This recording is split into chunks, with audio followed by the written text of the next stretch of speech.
हर हर महादेव। शिवपुराण कथा के विदेश्वर संहिता का चौथा तथा उसके आगे का अध्याय इस एपिसोड में आप सुनेंगे।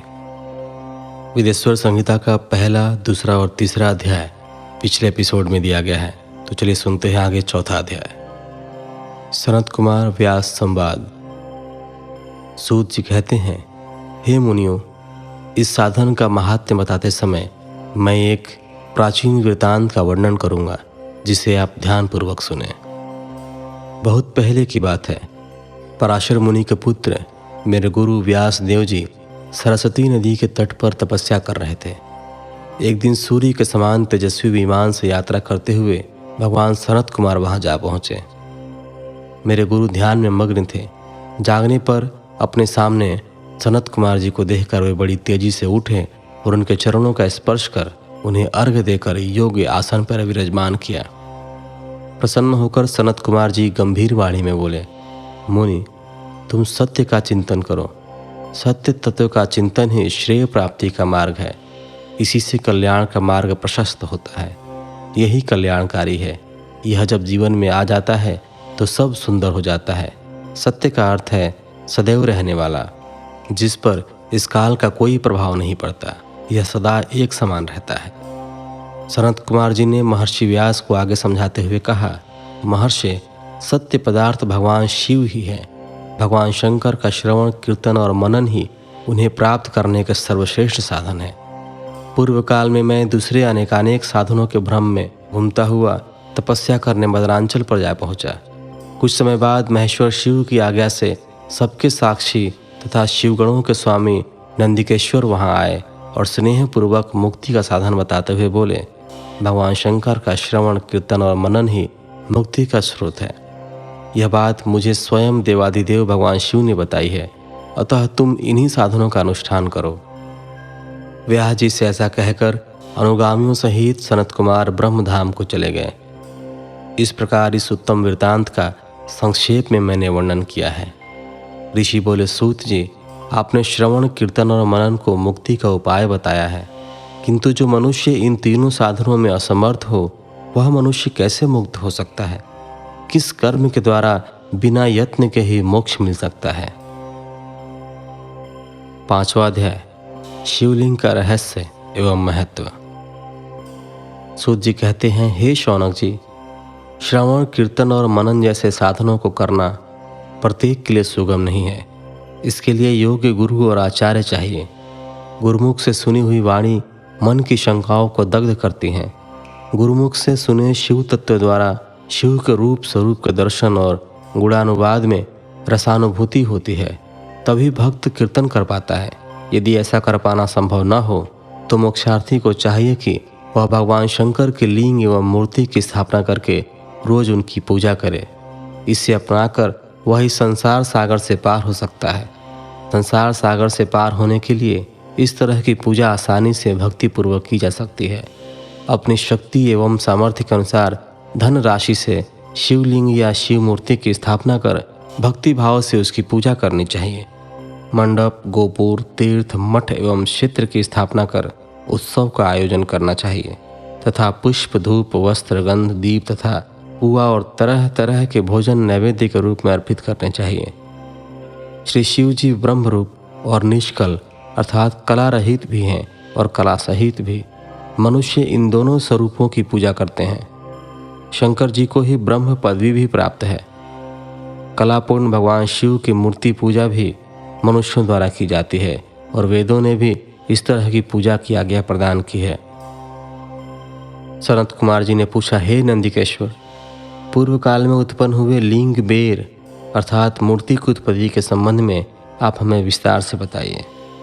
नंदिकेश्वर ने बताया, मुनीश्वर, प्राचीन काल में एक बार ब्रह्मा और विष्णु का मध्य युद्ध हुआ तो उनके बीच स्तंभ रूप में शिव जी प्रकट हो गए। इस प्रकार उन्होंने पृथ्वी लोक का संरक्षण किया। उसी दिन से महादेव जी का लिंग के साथ साथ मूर्ति पूजन भी जगत में प्रचलित हो गया। अन्य देवताओं की साकार अर्थात मूर्ति पूजा होने लगी, जो कि अभिष्ट फल प्रदान करने वाली थी, परंतु शिव जी के लिंग और मूर्ति दोनों ही रूप पूजनीय हैं। छठा अध्याय, ब्रह्मा विष्णु युद्ध।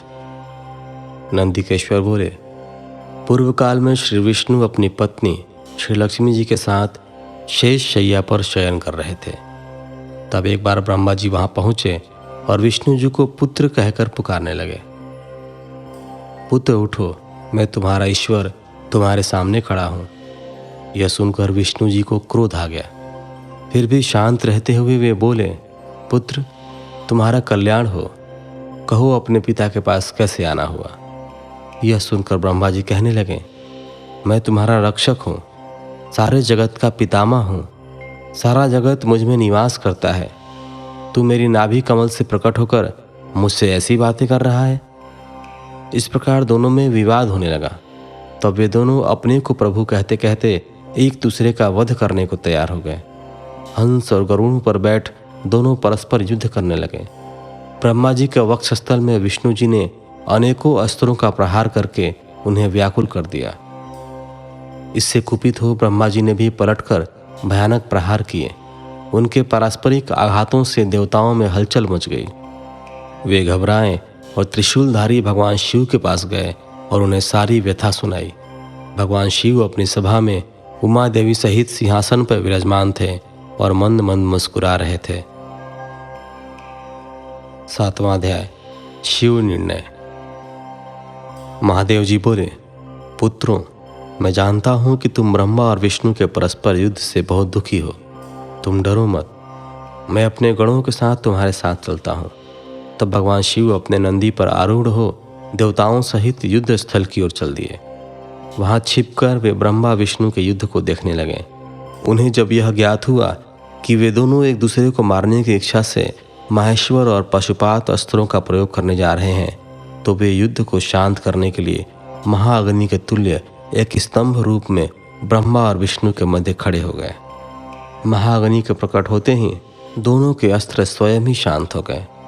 अस्त्रों को शांत होते देखकर ब्रह्मा और विष्णु दोनों कहने लगे कि इस अग्नि स्वरूप स्तंभ के बारे में हमें जानकारी करनी चाहिए।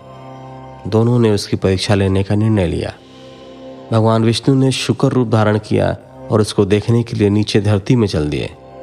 ब्रह्मा जी हंस का रूप धारण करके ऊपर की ओर चल दिए। पाताल में बहुत नीचे जाने पर भी विष्णु जी को स्तंभ का अंत नहीं मिला, अतः वे वापस चले आए। ब्रह्मा जी ने आकाश में जाकर केतकी का फूल देखा। वे उस फूल को लेकर विष्णु जी के पास गए। विष्णु ने उनके चरण पकड़ लिए। ब्रह्मा जी के छल को देखकर भगवान शिव प्रकट हुए। विष्णु जी की महानता से शिव प्रसन्न होकर बोले, हे विष्णु जी, आप सत्य बोलते हैं, अतः मैं आपको अपनी समानता का अधिकार देता हूँ। 8वां अध्याय, ब्रह्मा का अभिमान भंग। नंदिकेश्वर बोले, महादेव जी ब्रह्मा जी के छल पर अत्यंत क्रोधित हुए। उन्होंने अपने त्रिनेत्र यानी तीसरी आंख से भैरव को प्रकट किया और उन्हें आज्ञा दी कि वह तलवार से ब्रह्मा जी को दंड दे। आज्ञा पाते ही भैरव ने ब्रह्मा जी के बाल पकड़ लिए और उनका 5वां सिर काट दिया। ब्रह्मा जी डर के मारे कांपने लगे।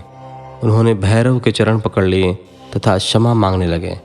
इसे देखकर श्री विष्णु ने भगवान शिव से प्रार्थना की कि आपकी कृपा से ही ब्रह्मा जी को 5वां सिर मिला था, अतः आप इन्हें क्षमा कर दें। तब शिव जी की आज्ञा पाकर ब्रह्मा को भैरव ने छोड़ दिया। शिव जी ने कहा, तुमने प्रतिष्ठा और ईश्वरत्व को दिखाने के लिए छल किया है, इसलिए मैं तुम्हें शाप देता हूँ कि तुम सत्कार, स्थान व उत्सव से विहीन रहोगे। ब्रह्मा जी को अपनी गलती का पछतावा हो चुका था। उन्होंने भगवान शिव के चरण पकड़कर क्षमा मांगी और निवेदन किया कि वे उनका 5वां सिर पुनः प्रदान करें। महादेव जी ने कहा, जगत की स्थिति को बिगड़ने से बचाने के लिए पापी को दंड अवश्य देना चाहिए ताकि लोक मर्यादा बनी रहे।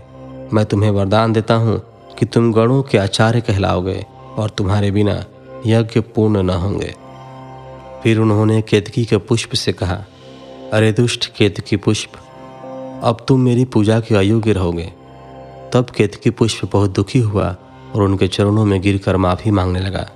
तब महादेव जी ने कहा, मेरा वचन तो झूठा नहीं हो सकता, इसलिए तू मेरे भक्तों के योग्य होगा। इस प्रकार तेरा जन्म सफल हो जाएगा। तो फिलहाल यहीं विराम लेते हैं। अगले एपिसोड में आप विदेश्वर संहिता के 9वें अध्याय से शुरू करके आगे के अध्यायों का श्रवण करेंगे। अभी के लिए धन्यवाद। हर हर महादेव।